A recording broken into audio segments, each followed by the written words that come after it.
Esta poderosa isla alguna vez fue un paraíso agreste llamado Mannahatta, como titulaba Walt Whitman su poema.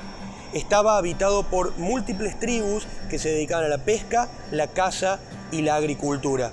Luego de las expediciones al Nuevo Mundo por parte de los europeos, pasó a ser una posesión colonial holandesa y luego británica. Manhattan fue el escenario de grandes batallas por la lucha de la independencia. También fue protagonista en la Guerra Civil y en la actividad abolicionista de los estados del norte. Posterior a la Segunda Guerra Mundial y gracias también a grandes corrientes migratorias, se transformó en la ciudad más grande y cosmopolita de los Estados Unidos y en uno de los principales centros financieros, políticos y culturales del mundo. Voy a contarles la historia de Manhattan.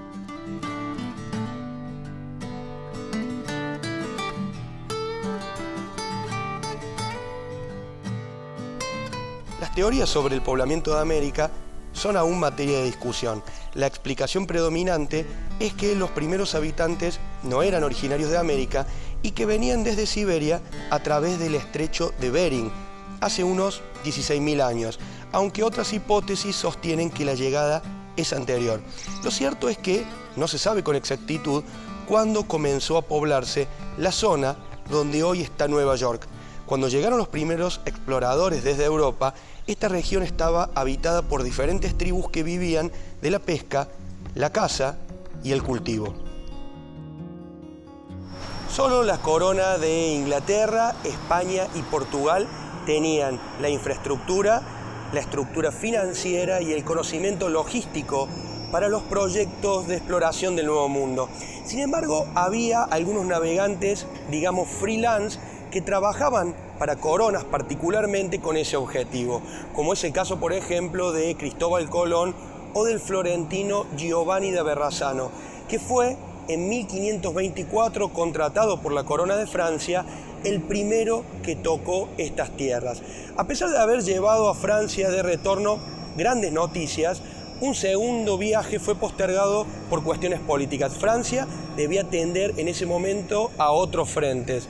Fue entonces otro navegante también independiente, el inglés Henry Hudson, al cual lleva su nombre el río que circunda Manhattan, contratado por los holandeses, el que llegó aquí en 1609.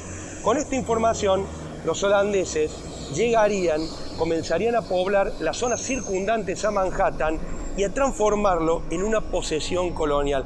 Comenzarían a organizar lo que posteriormente sería Nueva Ámsterdam y en 1625, donde hoy está el Museo de Indios Americanos, se construyó la primer construcción sólida de la isla, el Fuerte Ámsterdam. Donde hoy se encuentra el Battery Park, estaba la batería de cañones que custodiaban ese fuerte. La fecha fundacional de Nueva York está dada por la construcción de este edificio. En 1626, Nueva Ámsterdam se transforma en la capital de la Compañía Holandesa de las Indias Orientales. Para esto, los colonos debían negociar con los nativos el funcionamiento en ese extremo sur de la isla de Manhattan. Y allí nace una de las historias más conocidas de Manhattan, que es que han comprado ese territorio por la cifra de 60 florines. En realidad, por el intercambio de objetos tasados en ese momento por ese valor, el equivalente a unos $25 o tal vez unos $1.000 de la actualidad. Estaríamos ante, sin dudas, el peor negocio inmobiliario de la historia, pero esto sigue siendo materia de debate para los historiadores.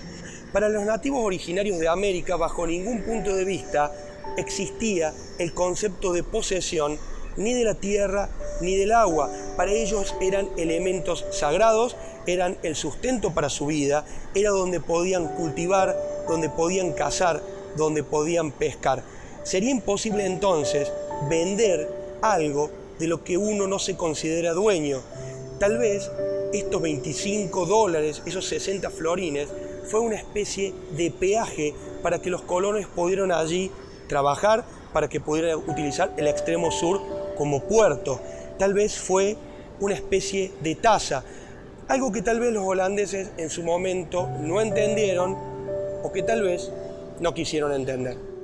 Los primeros años de la colonia de Nueva Ámsterdam fueron un desastre total. Alcohol, timba, prostitución y abusos de poder eran moneda corriente.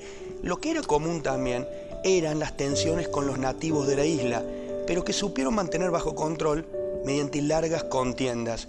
El progreso comenzó a verse unos 20 años después de la fundación de la colonia, cuando se comenzó a invertir en infraestructura y también se estimuló el comercio de pieles, tabaco y madera.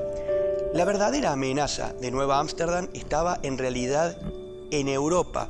Era Inglaterra con quien habían mantenido la primera guerra anglo-neerlandesa y trasladarían esas tensiones a América. Los colonos de Nueva Inglaterra invadirían Nueva Ámsterdam y, en honor al duque de York, la rebautizarían Nueva York.